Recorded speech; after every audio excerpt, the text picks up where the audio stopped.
Bem-vindo ao Guardião Esotérico. Existem segredos que as instituições religiosas mais poderosas do mundo preferem manter enterrados nas sombras. Informações tão perturbadoras que podem abalar os alicerces da fé de milhões. O terceiro segredo de Fátima, revelado a 3 crianças camponesas em 1917, permanece um dos mistérios mais controversos do século XX. O Vaticano afirma ter divulgado tudo no ano 2000, mas investigadores, teólogos dissidentes e até cardeais de alta patente questionam esta narrativa oficial. Por que a Igreja esperou 83 anos para revelar algo que supostamente já tinha acontecido? Por que testemunhas relatam que a irmã Lúcia alterou seu testemunho sob pressão? O que está realmente escrito naquelas páginas que fizeram papas empalidecerem? Esta investigação não é entretenimento superficial. É uma descida meticulosa nas camadas de sigilo que envolvem um dos eventos mais testemunhados da história moderna. 70 mil pessoas viram o sol dançar no céu. Jornalistas céticos, maçons declarados, cientistas materialistas, todos presenciaram o impossível. Este não é folclore rural. É um fenômeno documentado que desafia a física conhecida e cujas implicações foram consideradas perigosas demais para o conhecimento público. Hoje, vamos desvendar cada camada deste mistério. Vamos analisar as aparições originais, investigar o conteúdo dos 3 segredos, examinar as inconsistências na narrativa oficial e explorar o que teólogos dissidentes e investigadores do oculto acreditam estar realmente oculto. Vamos conectar Fátima com profecias apocalípticas, tradições esotéricas católicas e sistemas de controle através do conhecimento suprimido. Esta investigação revelará porque este evento português de 1917 continua relevante para compreender as estruturas de poder que operam através do secreto. Como você considera? O Vaticano revelou a verdade completa sobre Fátima? Ou existe algo tão perturbador nos segredos que a Igreja decidiu proteger a humanidade do conhecimento? Escreva nos comentários o que acredita estar oculto nas mensagens que fizeram papas chorarem e tremerem. É importante notar que a informação apresentada nesta investigação é baseada em testemunhos históricos documentados, textos teológicos, investigações jornalísticas e análises esotéricas. Não deve ser interpretada como verdade absoluta ou dogma religioso estabelecido.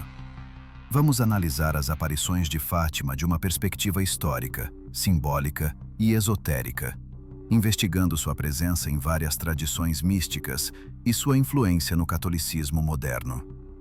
As aparições marianas foram interpretadas não apenas como manifestações religiosas literais, mas também como fenômenos arquetípicos, projeções do inconsciente coletivo e símbolos de transformação espiritual. Seu simbolismo inspirou gerações de místicos, teólogos, investigadores do paranormal e estudiosos do esoterismo.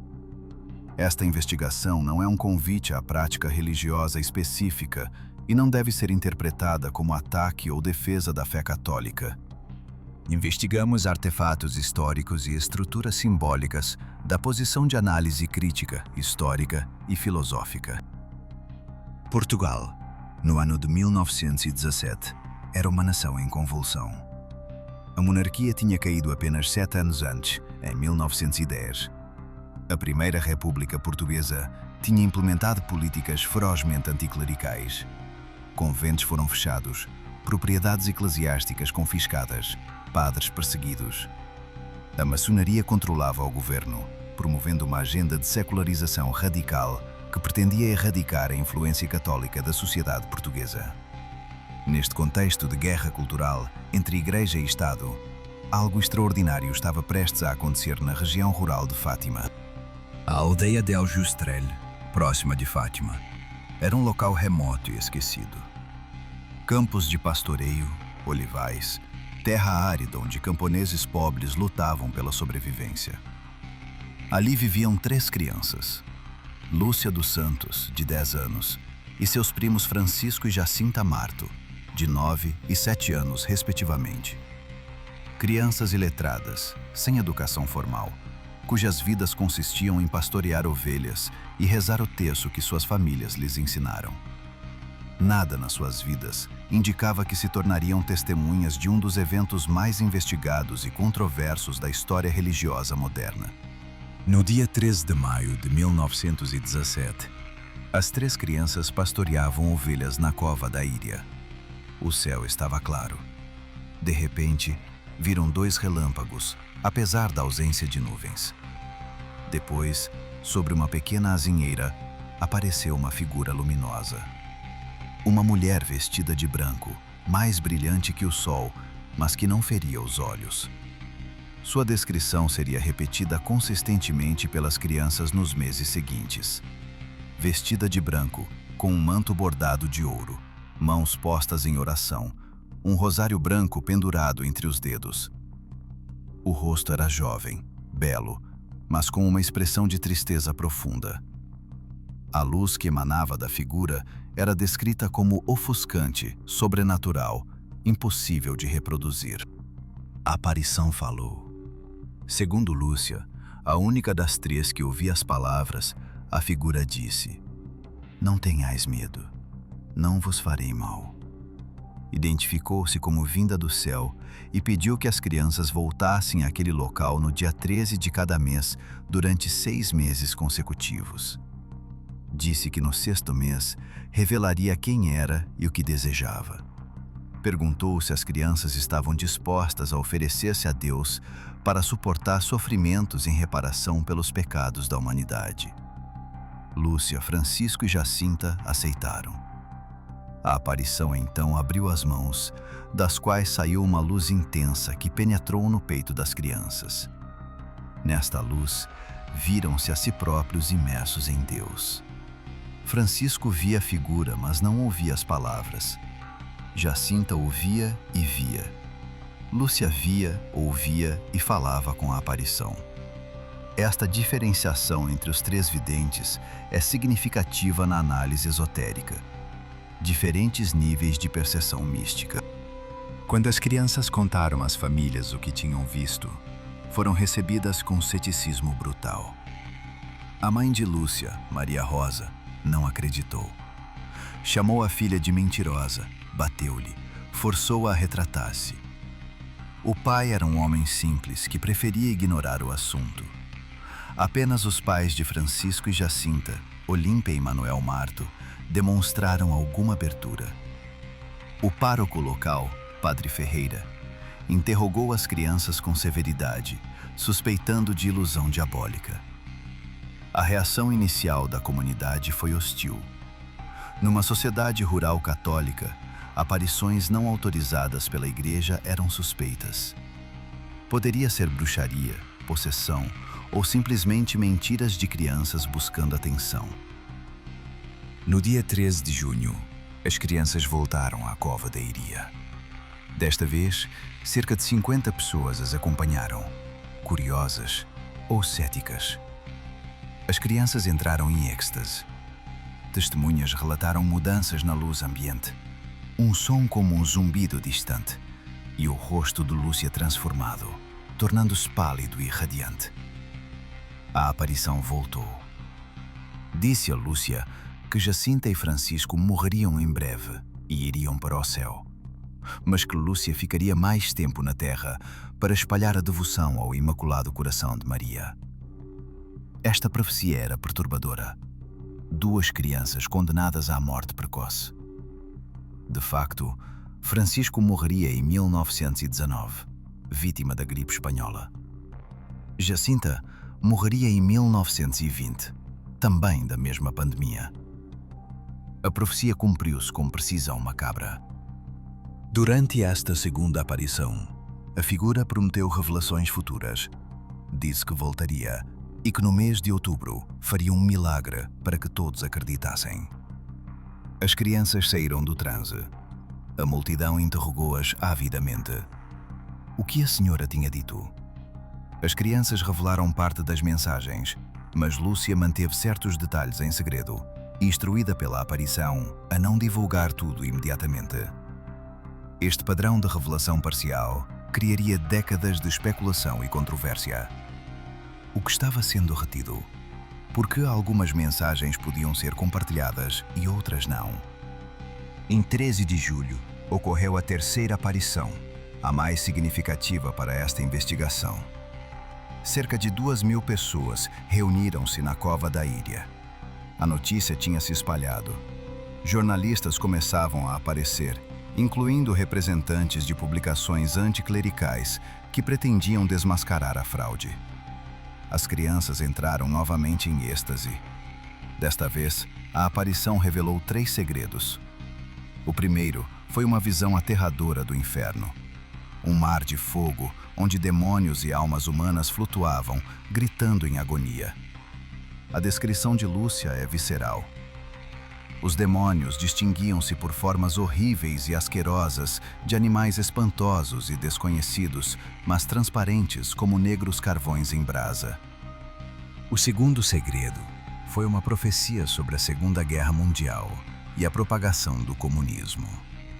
A aparição disse que se as pessoas não parassem de ofender a Deus, começaria uma guerra pior durante o reinado de Pio XI. Disse que a Rússia espalharia seus erros pelo mundo, promovendo guerras e perseguições à Igreja. Esta profecia, feita em 1917, quando a Revolução Russa estava apenas começando, seria interpretada posteriormente como premonição do comunismo soviético. A aparição pediu a consagração da Rússia ao Imaculado Coração de Maria e a comunhão reparadora nos primeiros sábados. Se isto fosse feito, a Rússia se converteria e haveria paz. Se não, a Rússia espalharia seus erros, nações seriam aniquiladas e o Santo Padre sofreria muito. O terceiro segredo não foi revelado. Lúcia foi instruída a mantê-lo em absoluto silêncio, até receber permissão divina para divulgá-lo. Este segredo seria escrito apenas em 1944, quando Lúcia, já freira e pressionada pelo bispo de Leiria, colocou as palavras no papel. O documento foi lacrado e enviado ao Vaticano, com instruções de que deveria ser aberto e revelado ao mundo em 1960, ou na morte de Lúcia, o que ocorresse primeiro. 1960 chegou. O Papa João XXIII leu o segredo. Ficou profundamente perturbado. Decidiu não divulgar, lacrou o documento novamente e guardou-o nos arquivos secretos do Vaticano. O que estava naquelas linhas que fez um Papa recuar da divulgação prometida? Após a aparição de Júlio, a situação intensificou-se. As autoridades republicanas, ferozmente anticlericais, viam Fátima como superstição reacionária que ameaçava seus objetivos de secularização. O administrador municipal de Ourém, Arturo de Oliveira Santos, um maçom declarado, decidiu intervir. No dia 13 de agosto, data da quarta aparição prevista, Santos interceptou as crianças.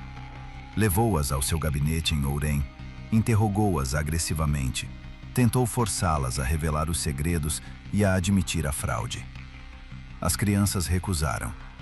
Santos ameaçou fervê-las vivas em óleo se não revelassem os segredos. Trancou-as numa cela com prisioneiros criminosos, esperando que o terror as quebrasse. As crianças rezavam o terço.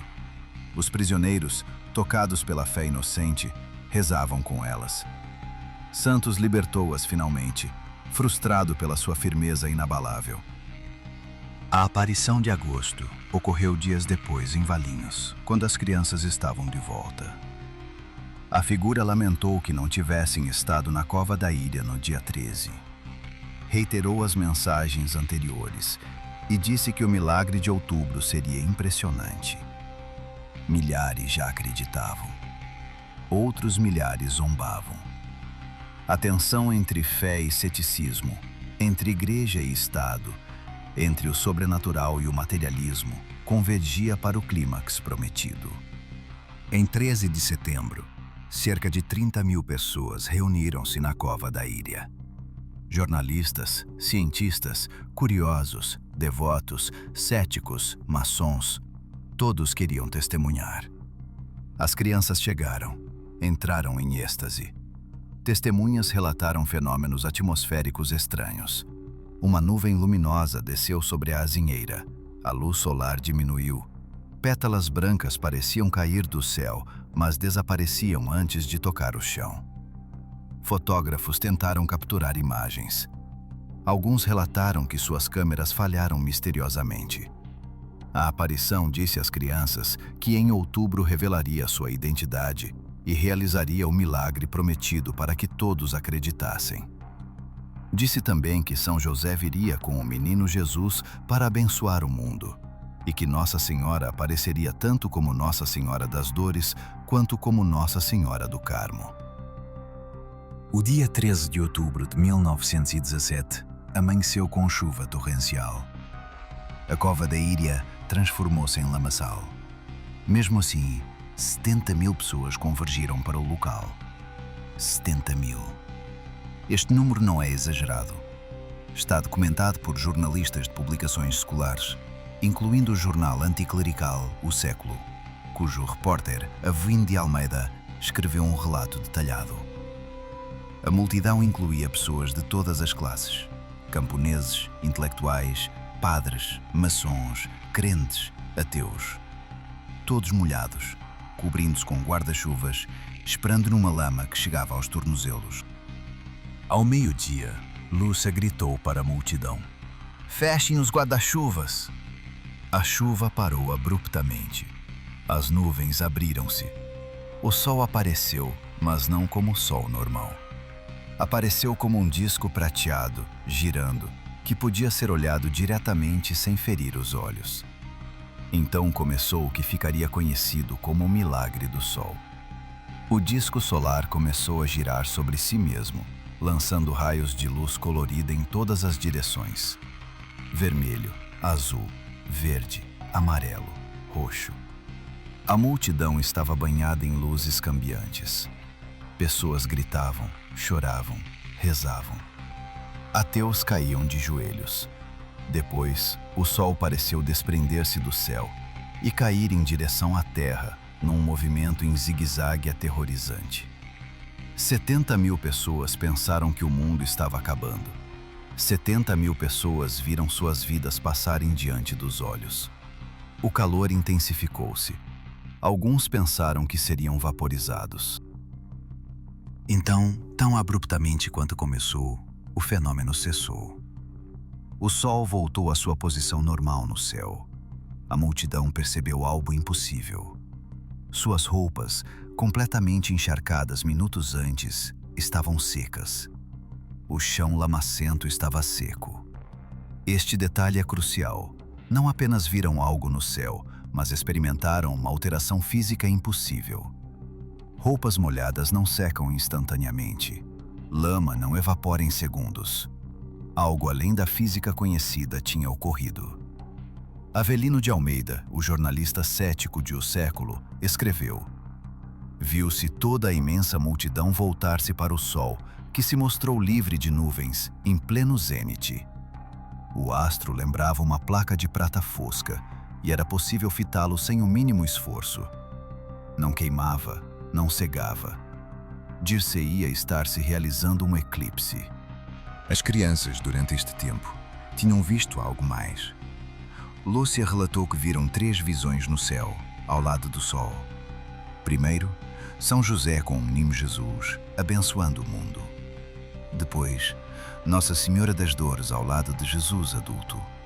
Finalmente, Nossa Senhora do Carmo. A aparição identificou-se finalmente. "Eu sou a Senhora do Rosário." Pediu que construíssem uma capela no local. Disse que a Primeira Guerra Mundial, terminaria naquele dia. De facto, o armistício seria assinado pouco mais de um ano depois. Disse que era necessário rezar o terço todos os dias. E depois, desapareceu. O milagre do sol foi testemunhado não apenas na cova da Íria. Pessoas a quilômetros de distância, que não sabiam das aparições, relataram ter visto o fenômeno solar. Isto exclui a alucinação coletiva localizada. Alucinações não ocorrem simultaneamente em pessoas separadas por grandes distâncias sem comunicação. Alucinações não secam roupas. O fenômeno foi real, físico, mensurável em seus efeitos. A explicação materialista mais comum, poeira atmosférica ou fenômeno óptico, não explica a sincronização precisa com a profecia das crianças, nem a secagem instantânea das roupas, nem os relatos de calor intenso seguido de frio. Após outubro, as aparições cessaram.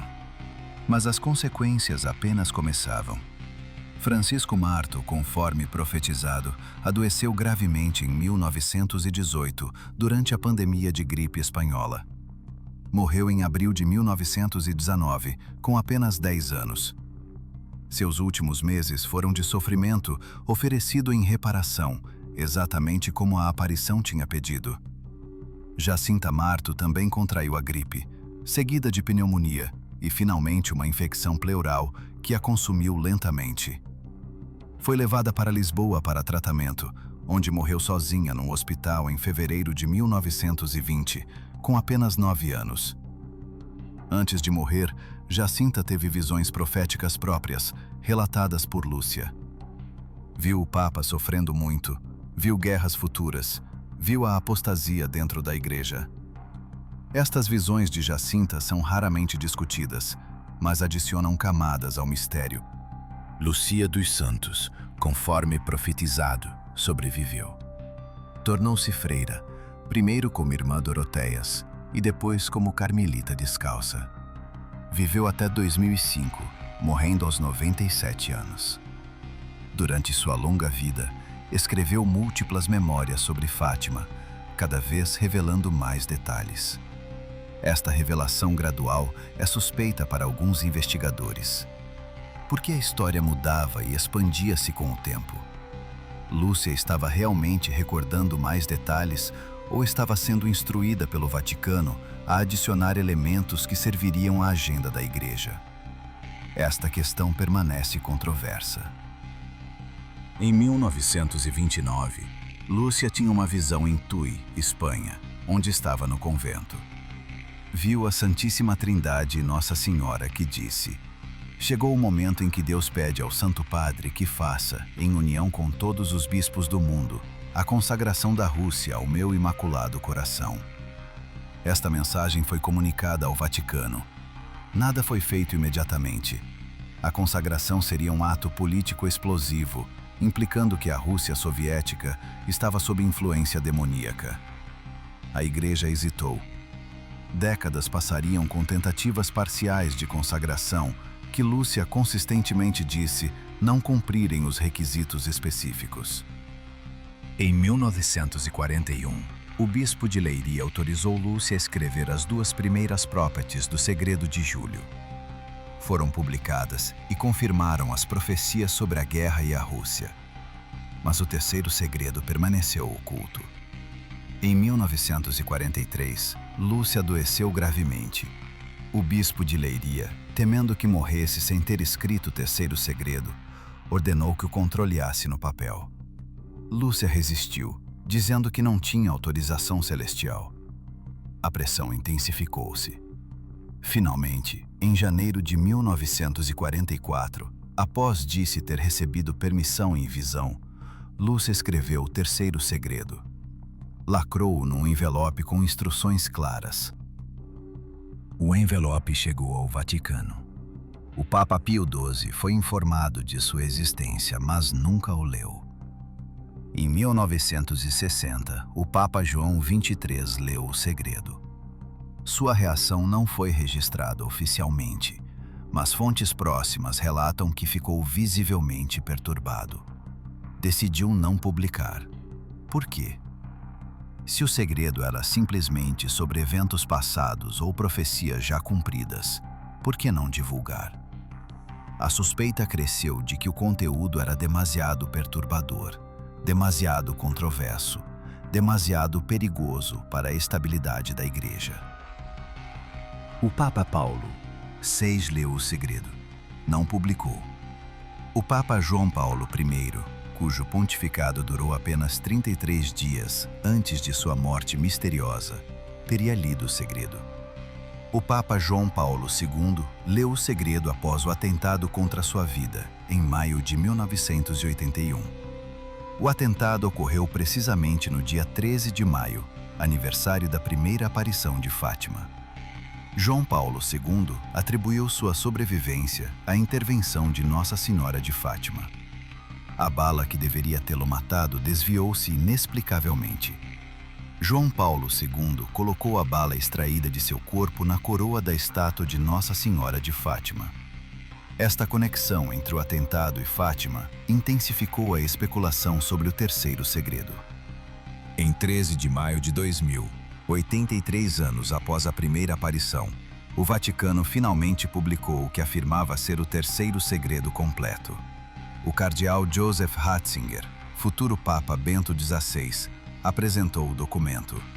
Consistia numa visão descrita por Lúcia, um bispo vestido de branco, que os videntes entenderam ser o Papa, atravessando uma cidade em ruínas, subindo uma montanha íngreme, no topo da qual havia uma cruz. Soldados atiravam no bispo e em outros bispos, padres, religiosos e leigos. O bispo morria. A interpretação oficial era que esta visão referia-se ao atentado contra João Paulo II e às perseguições da Igreja no século XX. A reação foi mista. Muitos católicos aceitaram a explicação oficial com alívio, mas teólogos, investigadores e até figuras dentro da Igreja expressaram ceticismo profundo. A versão publicada parecia incompleta. Era apenas uma descrição visual, sem palavras proféticas. Os dois primeiros segredos continham tanto visões quanto palavras específicas. Por que o terceiro seria apenas imagem? Além disso, se o segredo referia-se a eventos de 1981 ou perseguições do século XX, por que tantos papas se recusaram a publicá-lo? Por que João XXIII ficou perturbado demais para divulgar algo que já tinha acontecido ou estava acontecendo? Surgiram testemunhos de figuras eclesiásticas de alto nível que contradiziam a versão oficial. O cardeal Luigi Chiappi, teólogo papal, teria dito antes de sua morte: no terceiro segredo é revelado, entre outras coisas, que a grande apostasia na Igreja começará no topo. O cardeal Mário Luigi Chiappi afirmou que o segredo envolvia a perda da fé dentro da própria Igreja. O arcebispo Loris Francesco Capovilla, secretário pessoal do Papa João XXIII, deu declarações ambíguas, sugerindo que havia mais no segredo do que foi publicado. Estes testemunhos fragmentados pintavam um quadro diferente. O segredo não era sobre perseguição externa, mas sobre apostasia interna, sobre a corrupção entrando no coração da Igreja. A irmã Lúcia, interrogada após a publicação de 2000, confirmou que aquela era a versão correta, mas investigadores notaram inconsistências.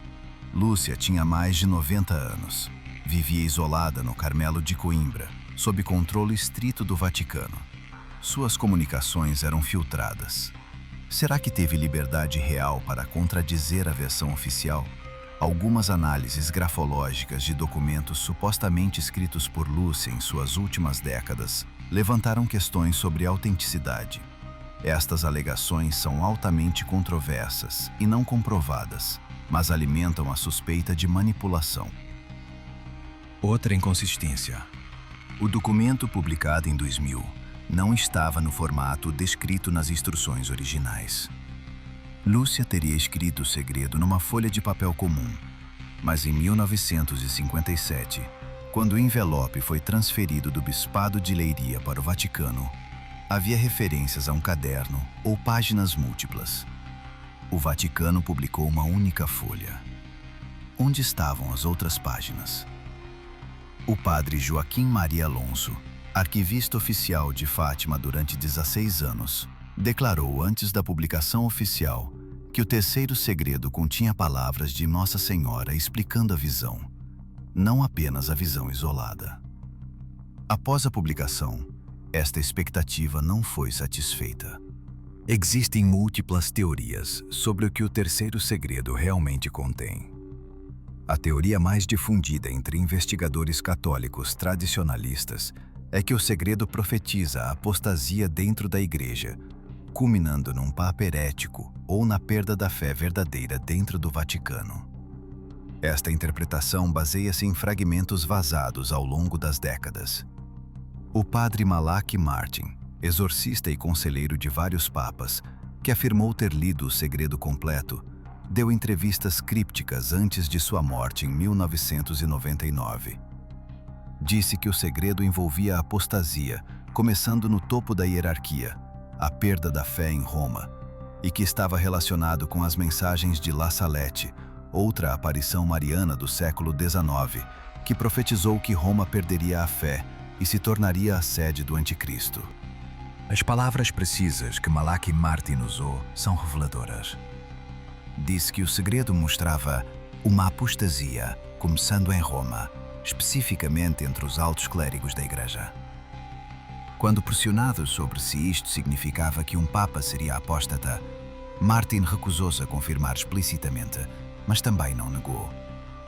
Suas respostas ambíguas criaram especulação febril. Se verdadeiro, isto explicaria porque nenhum papa quis publicar o segredo. E uma profecia sobre futura apostasia papal criaria crise existencial na Igreja. Questionaria a infalibilidade papal, a sucessão apostólica, os próprios fundamentos da autoridade eclesiástica.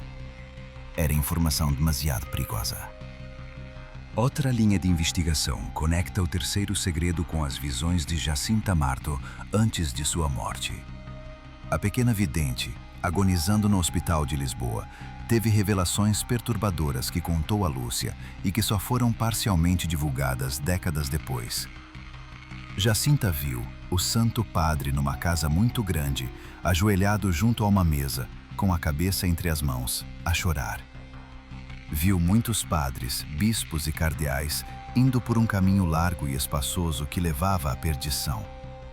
Viu guerras futuras mais terríveis que a primeira. Viu que muitas nações desapareceriam da face da terra.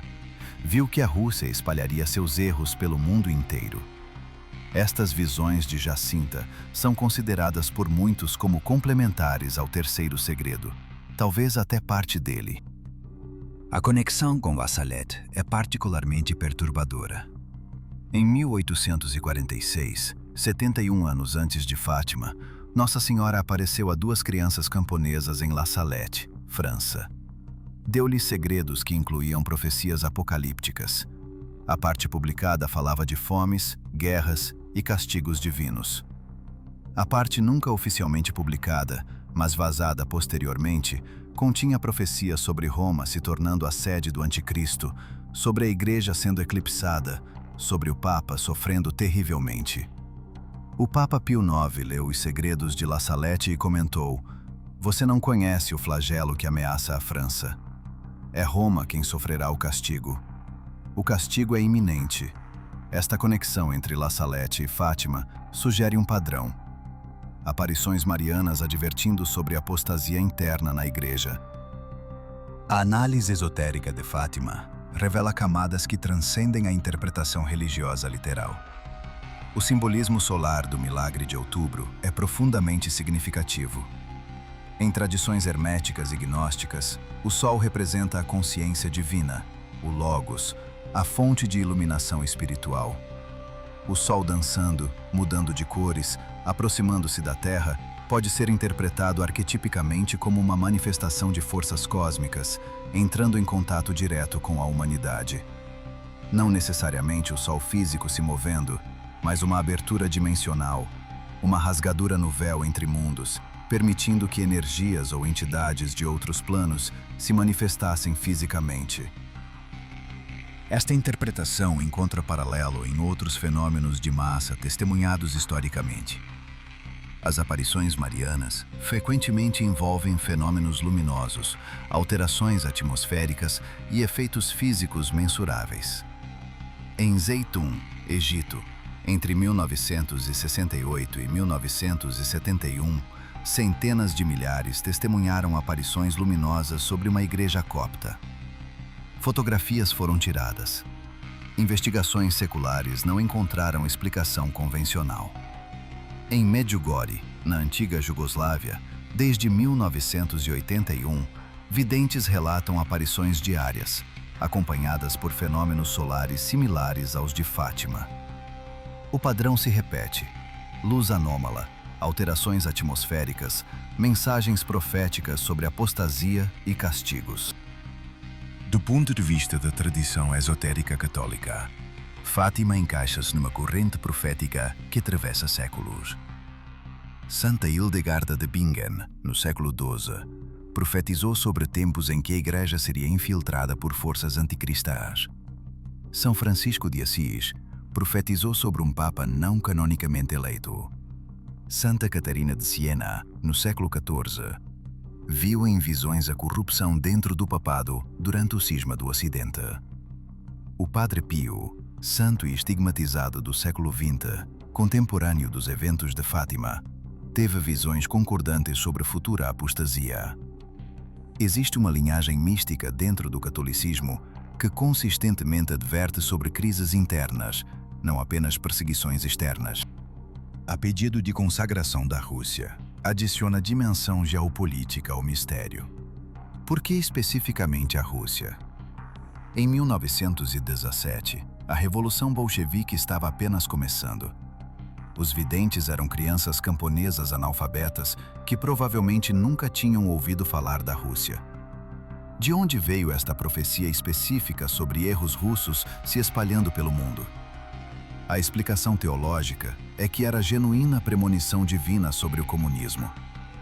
A explicação cética é que Lúcia, escrevendo décadas depois com conhecimento dos eventos, inseriu retrospectivamente detalhes que pareceriam proféticos.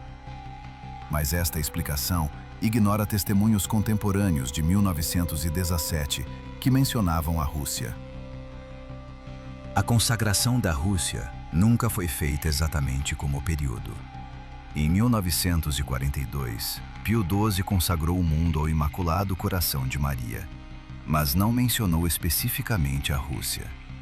Em 1952, Pio XII consagrou especificamente os povos russos, mas não foi em união com todos os bispos do mundo. Em 1964, Paulo VI renovou a consagração, mas novamente sem especificidade requerida.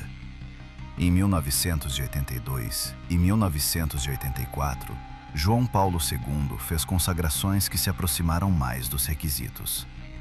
Lúcia, em suas últimas décadas, afirmou que a consagração de 1984 cumpriu os requisitos. Mas isto foi contestado por tradicionalistas que apontavam que não mencionava explicitamente a Rússia e que muitos bispos não participaram conscientemente. A queda da União Soviética em 1991 é apontada por defensores de Fátima como cumprimento da profecia. A Rússia converteu-se, não ao catolicismo, mas o ateísmo estatal terminou. As igrejas ortodoxas reabriam. A perseguição religiosa cessou. Pode-se argumentar que houve conversão parcial, mas os erros da Rússia realmente cessaram de se espalhar? O materialismo, o secularismo, a ideologia marxista continuam influenciando o mundo. A Rússia moderna de Vladimir Putin é cristã ortodoxamente conservadora em retórica, mas autoritária em prática. O cumprimento da profecia é ambíguo, permitindo múltiplas interpretações. O simbolismo da cova da Íria merece análise esotérica. Íria deriva provavelmente de Irene, paz em grego. A cova, uma depressão natural na terra, simbolicamente representa a descida, interiorização, o útero da terra-mãe. A azinheira sobre a qual a aparição se manifestou é significativa. Azinheiras são árvores sagradas em tradições pré-cristãs ibéricas. Druidas celtas consideravam carvalhos e suas espécies relacionadas como árvores de poder. A cristianização de locais pagãos é padrão histórico. Muitas aparições marianas ocorrem em locais que eram anteriormente santuários pagãos dedicados a deusas. Do ponto de vista junguiano, isto representa continuidade arquetípica. A Mãe Divina permanece constante através de eras, apenas mudando de nome e forma cultural. A insistência da aparição no rosário é também significativa esotericamente. O rosário é tecnologia espiritual, um método de meditação repetitiva que altera estados de consciência. 150 Ave-Marias, organizadas em mistérios meditativos sobre eventos da vida de Cristo e Maria, criam um ritmo hipnótico. A repetição mantra-like acalma a mente racional, permitindo acesso a níveis mais profundos de consciência. Em tradições orientais, Japa Mala cumpre função similar. O rosário não é apenas oração devocional, mas ferramenta para alterar consciência e acessar estados místicos. A aparição não estava simplesmente pedindo devoção, mas prescrevendo prática específica de transformação interior. Os três videntes representam três níveis de percepção mística. Lúcia via, ouvia e falava com a aparição. Representa o profeta completo, o canal direto. Jacinta via e ouvia, mas não falava. Representa o místico receptivo, que percebe, mas não interroga. Francisco via, mas não ouvia. Representa o contemplativo, que percebe a presença divina, mas não recebe mensagens verbais. Esta diferenciação não é acidental. Reflete graus de desenvolvimento espiritual e tipos de carismas místicos. Francisco, embora visse menos, é considerado por alguns como o mais avançado espiritualmente, pois sua experiência era puramente contemplativa, sem necessidade de palavras. A morte precoce de Francisco e Jacinta cumpre função sacrificial arquetípica. Foram oferecidos como vítimas expiatórias pelos pecados do mundo, conforme concordaram na primeira aparição. Este conceito de sofrimento redentor é central ao cristianismo através da crucificação de Cristo, mas é também conceito presente em múltiplas tradições religiosas. O rei sacrificial, a vítima propiciatória, o bode expiatório carregando pecados coletivos. Francisco e Jacinta tornaram-se símbolos vivos deste arquétipo. Seus sofrimentos terríveis durante as doenças que os mataram foram oferecidos conscientemente em reparação. Este conceito é perturbador para mentes modernas, mas poderoso simbolicamente. A longevidade de Lúcia é também significativa. Viveu 97 anos, atravessando quase todo o século XX. Testemunhou a Segunda Guerra Mundial, a Guerra Fria, o Concílio Vaticano II, a liberalização da Igreja, o pontificado de 6 papas.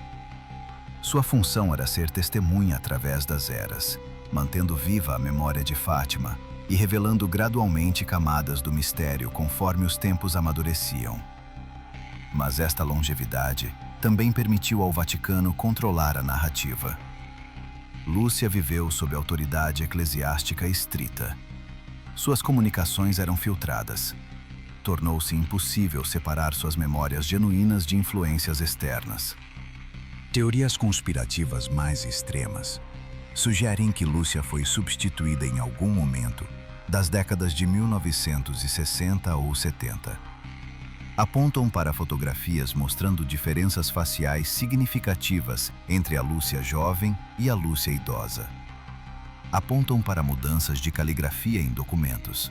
Sugerem que a verdadeira Lúcia foi silenciada ou morreu, e uma impostora foi colocada no Carmelo de Coimbra para dar legitimidade às narrativas vaticanas. Esta teoria é extremamente controversa e considerada infundada pela maioria dos investigadores sérios, mas ilustra o nível de desconfiança que o secretismo vaticano gerou. A construção da Basílica em Fátima transformou o local numa das maiores peregrinações católicas do mundo. Milhões visitam anualmente. Curas milagrosas são relatadas. Conversões dramáticas ocorrem. Do ponto de vista esotérico, o local tornou-se um egregor poderoso, uma forma de pensamento coletiva alimentada pela fé de milhões.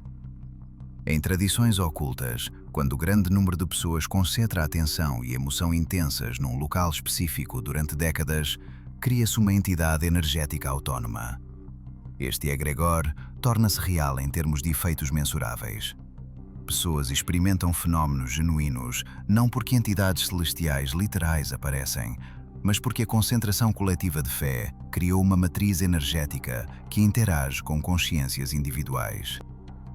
Esta interpretação não invalida a realidade das experiências, apenas as explica através de mecanismos esotéricos, ao invés de teológicos literais.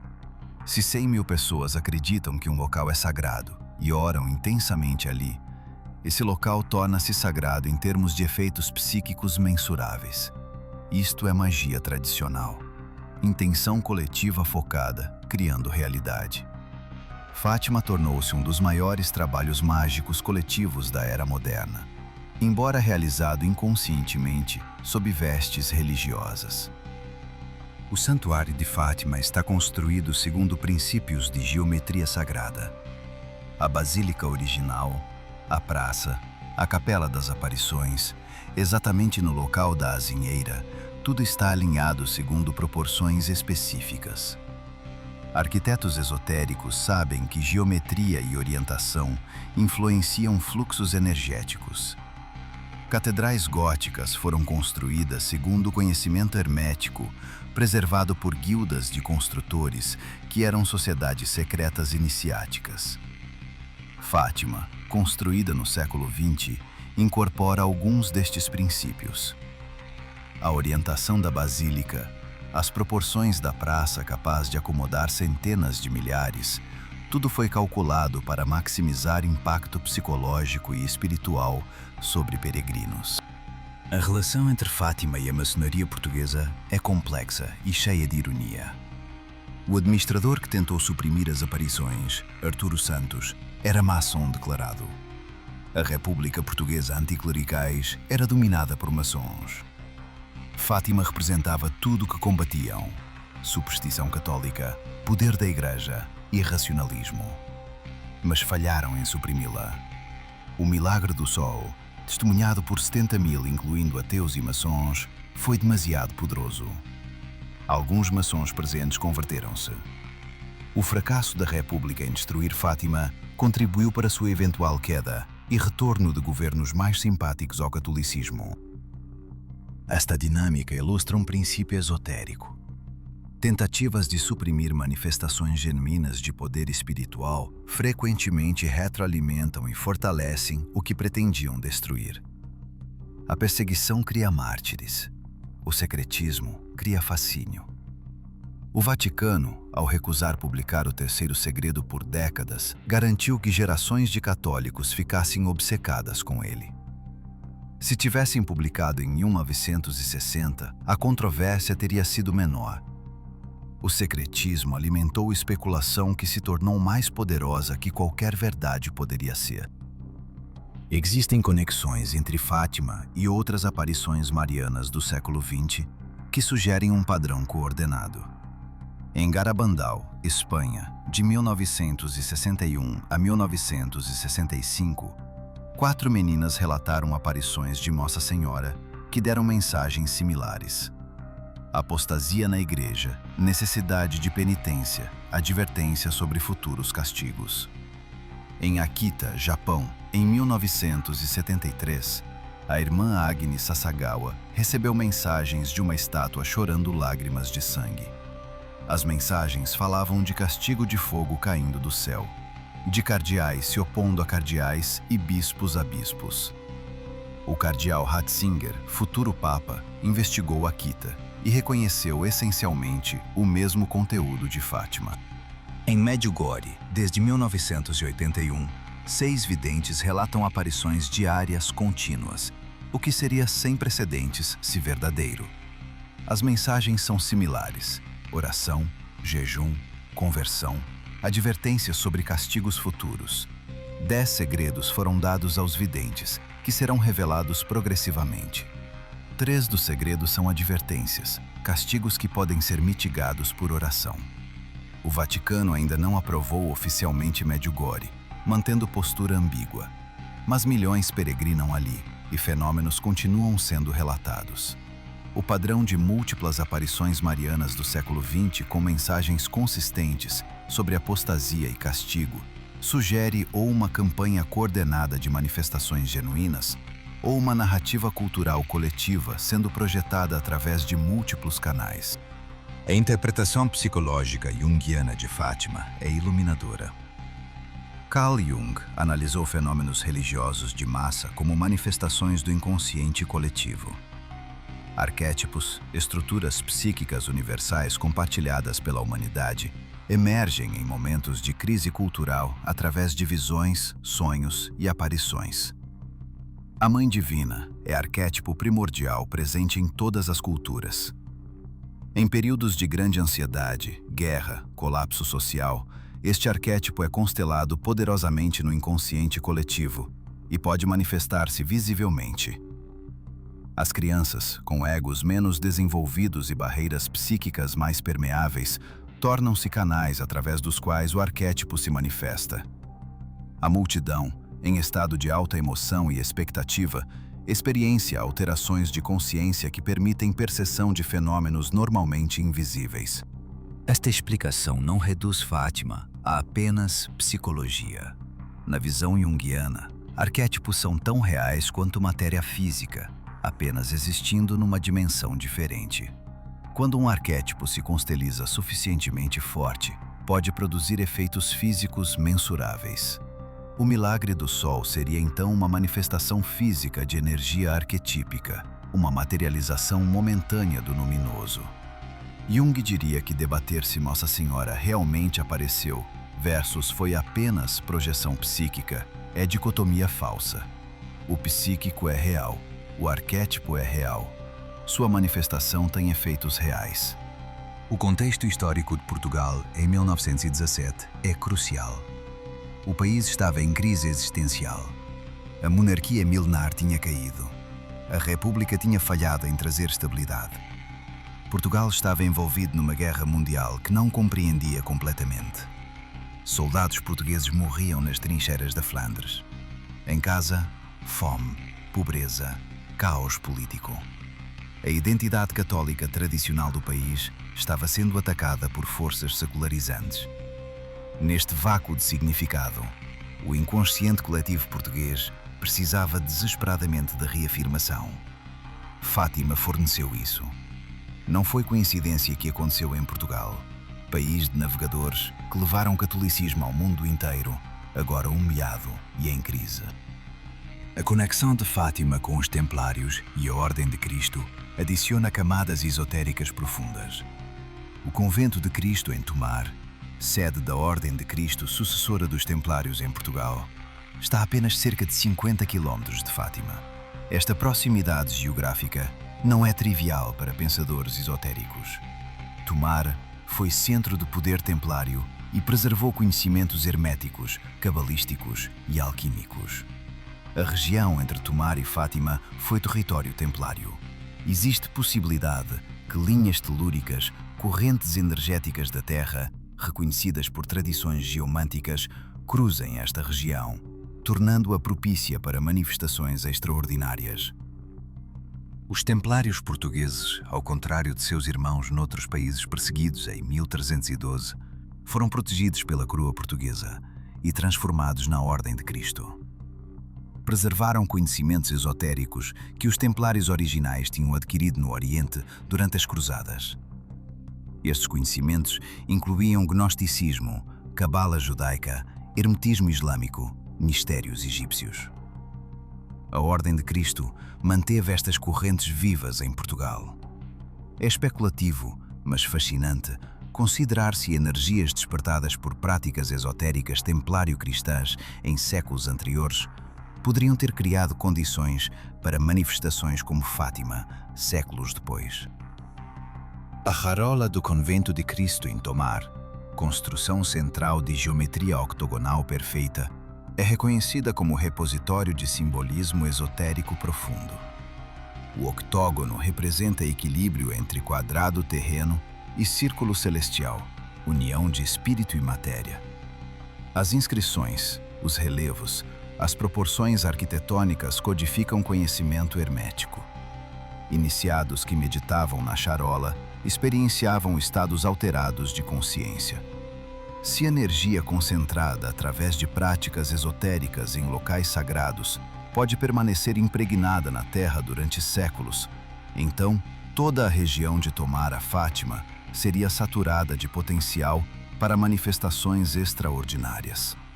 As profecias não reveladas de Jacinta mencionam que Portugal preservaria sempre o dogma da fé. Isto implica que outros países, incluindo Roma, perderiam o dogma. Portugal, pequeno país periférico, seria repositório da fé verdadeira quando o centro caísse em apostasia. Esta profecia ressoa com correntes apocalípticas que falam de um resto fiel, preservando verdade, enquanto instituições oficiais se corrompem. É padrão gnóstico, o conhecimento verdadeiro preservado por pequeno grupo, enquanto a instituição pública se torna casca vazia ou até instrumento de forças contrárias. O papel do Papa no terceiro segredo é central em todas as interpretações. A visão publicada mostra um bispo de branco, presumivelmente o Papa, sendo morto. Mas se isto se refere a João Paulo II, ele não morreu no atentado. Sobreviveu e viveu mais 24 anos. A profecia falhou? Ou a publicação era incompleta? Teóricos sugerem que o bispo morto representa não morte física, mas morte espiritual, apostasia, um papa que trai a fé. Ou representa a morte da instituição papal como conhecida, sua transformação em algo diferente, talvez não mais católica em sentido tradicional. A figura do Anticristo é frequentemente mencionado em conexão com interpretações não oficiais do terceiro segredo. Tradições apocalípticas cristãs falam de um falso profeta que surge dentro da igreja, enganando até os eleitos. Este falso profeta trabalha com o anticristo político para estabelecer governo mundial sob controle satânico. Se o terceiro segredo profetiza algo nesta linha, seria absolutamente explosivo. Implicaria que a própria igreja seria infiltrada no nível mais alto, que um papa futuro poderia ser o falso profeta do Apocalipse. Este conceito é tão perturbador que nenhum papa poderia publicá-lo sem desencadear cisma massivo. A relação entre Fátima e o Concílio Vaticano II é também controversa.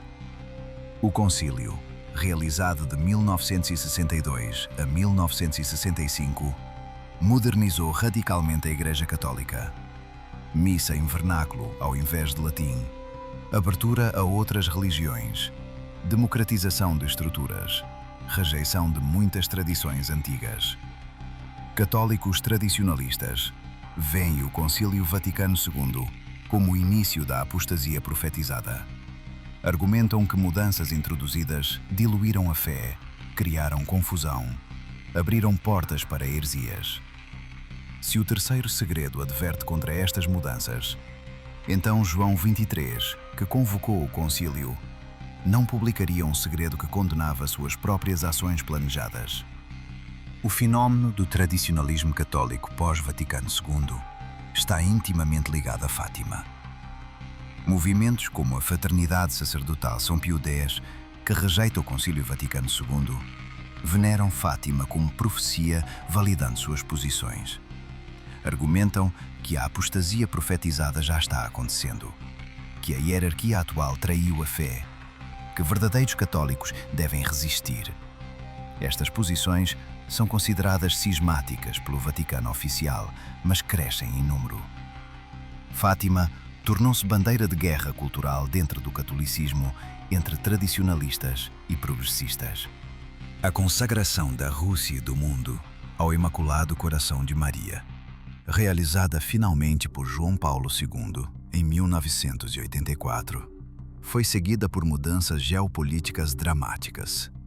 A ascensão de Mikhail Gorbachev em 1985, políticas de glasnost e perestroika, a queda do Muro de Berlim em 1989, o colapso da União Soviética em 1991. Estes eventos ocorreram numa sequência rápida após a consagração. Coincidência ou causalidade? Para devotos de Fátima, a conexão é óbvia. A consagração, mesmo que tardia e imperfeita, desencadeou transformações prometidas. Céticos apontam que mudanças na União Soviética tinham causas econômicas e políticas naturais. Mas a sincronização é notável. O papel de João Paulo II é fascinante. Ele atribuiu explicitamente sua sobrevivência do atentado à intervenção de Nossa Senhora de Fátima. A bala que deveria ter perfurado seu coração desviou-se milimetricamente. Médicos chamaram de milagre. João Paulo consagrou-se pessoalmente a Fátima. Visitou o santuário 3 vezes. Colocou a bala extraída na coroa da estátua. Este Papa, que viria de país comunista e ajudaria a derrubar o comunismo, via sua própria vida como entrelaçada com a profecia de Fátima. Sua publicação do Terceiro Segredo em 2000 foi seu último presente ao mundo antes de sua saúde declinar terminalmente.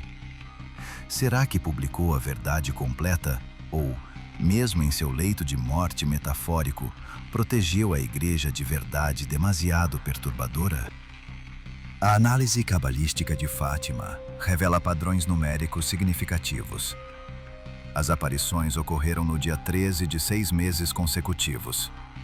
13 é um número associado com transformação, morte e renascimento. Jesus e 12 apóstolos somam 13. Há 13 lunações no ano solar. Na Cabala, 13 é o número da unidade através da transformação. As 6 aparições correspondem aos 6 dias da criação, sugerindo nova criação, novo início. O milagre do Sol, em 13 de outubro de 1917. Se somarmos 1 mais 9 mais 1 mais 7, obtemos 18, que reduzido cabalisticamente é 9, número de conclusão e finalização. Os 3 videntes são trindade terrena espelhando trindade celestial. Os 3 segredos são outro reflexo triádico. Estas correspondências numéricas são deliberadas, ou padrões que mentes humanas impõem retroativamente. Em esoterismo, sincronicidades numéricas são consideradas assinaturas do divino na realidade. O simbolismo das cores no Milagre do Sol é significativo. Testemunhas descreveram vermelho, azul, verde, amarelo, roxo. Estas são cores dos chakras na tradição hindu, cores dos planetas na astrologia hermética, cores da alquimia. Vermelho é fogo, paixão, sangue, Marte. Azul é água, espírito, Júpiter. Verde é natureza, cura, Vênus. Amarelo é intelecto, Sol. Roxo é transformação espiritual, transmutação. O Sol exibindo todas estas cores simultaneamente simboliza totalidade, união de todas as forças cósmicas, manifestação completa do espectro divino. Foi experiência iniciática coletiva, uma demonstração de que realidade é mais vasta que percepções ordinárias permitem. A água é símbolo recorrente em Fátima. A chuva é sacial antes do milagre, as roupas encharcadas milagrosamente secas. Água representa em simbolismo universal o inconsciente, as emoções, o caos primordial. A multidão estava imersa em água, simbolicamente imersa no inconsciente coletivo.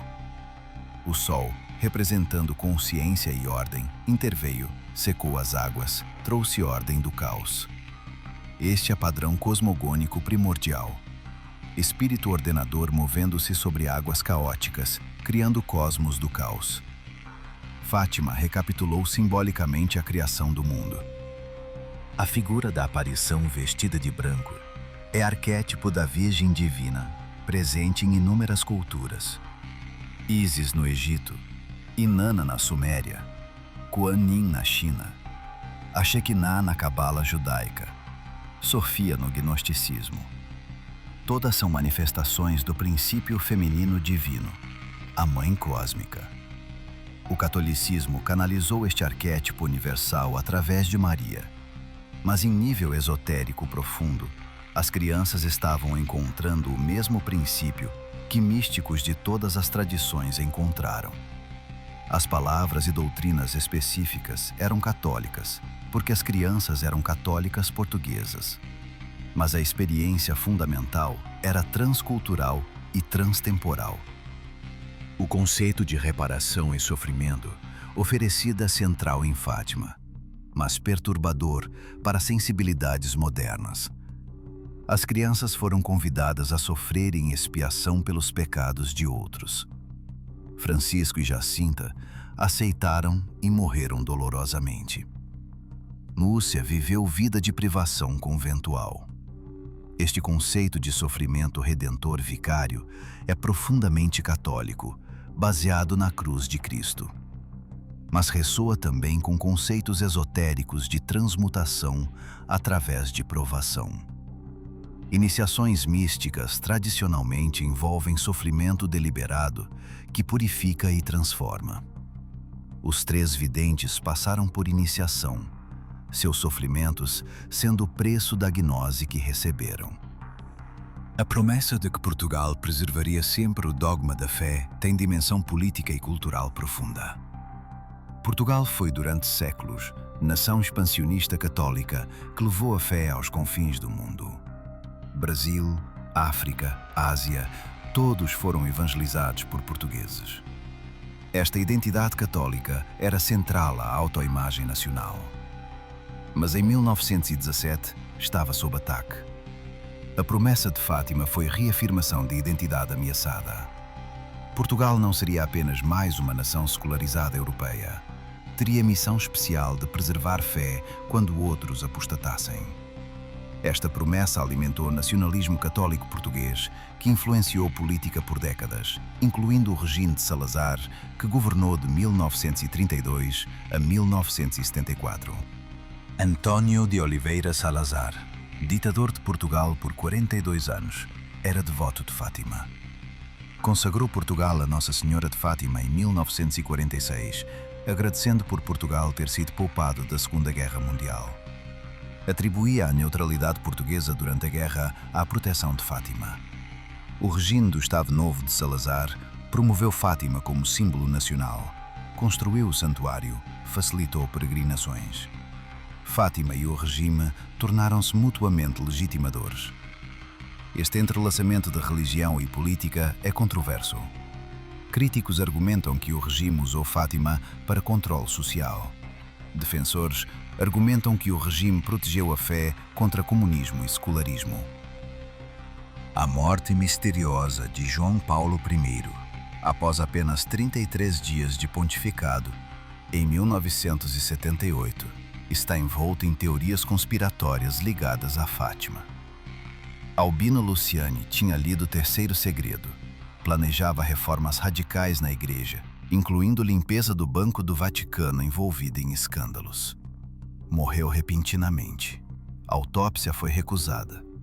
Teorias sugerem assassinato para prevenir revelações explosivas. Esta teoria é altamente especulativa e não comprovada, mas ilustra como Fátima tornou-se imã para todas as teorias sobre corrupção e conspirações vaticanas. A análise final deve considerar a possibilidade de que o Terceiro Segredo nunca foi completamente escrito. Que Lúcia recebeu revelações tão perturbadoras que não podia colocá-las em palavras. Que tentou, lutou, mas finalmente escreveu apenas versão parcial ou alegórica. Que o verdadeiro segredo permanece inefável, conhecido apenas por Lúcia e agora perdido com sua morte. Esta interpretação explicaria todas as inconsistências, todos os testemunhos contraditórios, toda a confusão. Não há segredo escondido, porque o segredo nunca foi adequadamente transcrito. O que existe são fragmentos, aproximações, tentativas de descrever o indescritível. Ao concluir esta investigação profunda nos mistérios de Fátima, devemos perguntar: o que estas aparições revelam sobre a natureza do sagrado e do poder? Fátima demonstra que realidade não é totalmente material e previsível. 70.000 pessoas testemunharam o impossível. Este facto permanece, independentemente de interpretações teológicas ou esotéricas. Algo aconteceu que desafiou física conhecida. Seja intervenção divina literal, seja manifestação arquetípica do inconsciente coletivo, seja abertura dimensional, seja tecnologia não compreendida, algo extraordinário ocorreu. O secretismo do Vaticano sobre o terceiro segredo revela como instituições religiosas lidam com informação que ameaça seu próprio poder. Se o segredo profetiza a apostasia começando em Roma, então Roma não pode divulgá-lo sem destruir sua autoridade. O conhecimento torna-se arma. O segredo, seja qual for seu conteúdo real, é menos importante que o facto de que foi mantido secreto. O secretismo em si demonstra que a Igreja prioriza a autopreservação institucional sobre verdade. Esta é a lição sobre natureza de todas as estruturas de poder. Protegem-se primeiro, servem verdade apenas quando conveniente. Fátima também revela anseio humano profundo por significado transcendente em era de materialismo crescente.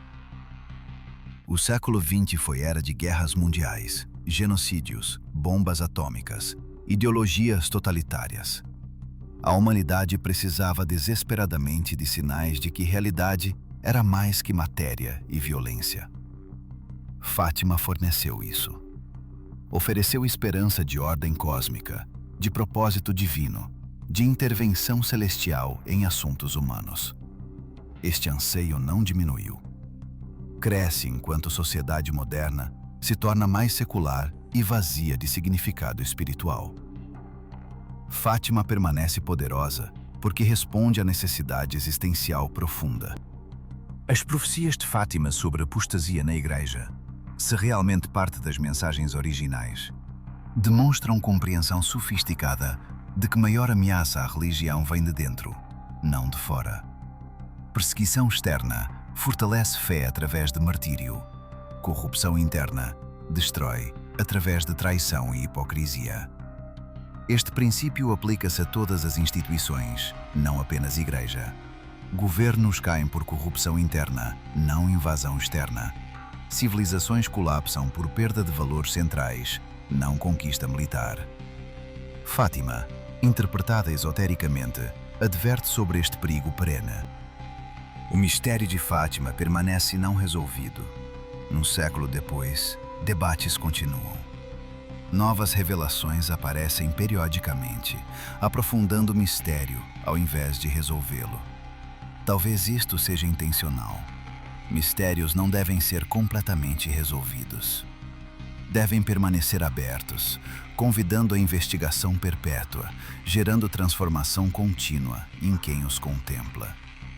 Fátima funciona como Koan Zen, paradoxo insolúvel que quebra pensamento racional e abre intuição mística. Cada investigador encontra em Fátima o que busca.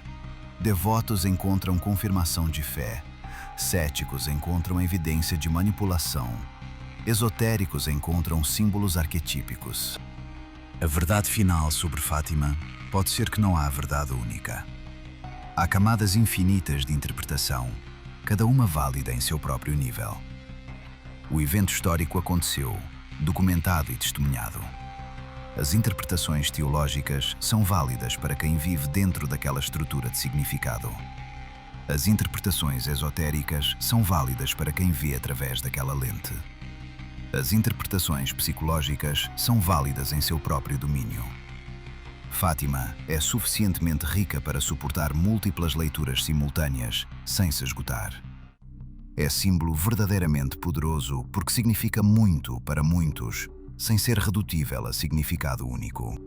Esta investigação apenas arranha a superfície de mistérios que se estendem por milênios de profecia apocalíptica, séculos de aparições marianas e décadas de secretismo vaticano. O que o Vaticano realmente esconde? Apostasia futura, castigos cósmicos, verdades sobre natureza da realidade que destruiriam fundamentos da fé?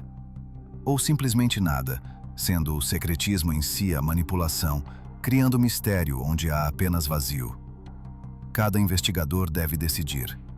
Se deseja continuar esta jornada nas sombras do conhecimento proibido, onde religião, poder e mistério se entrelaçam em danças complexas através dos séculos, subscreva o canal Guardião Esotérico.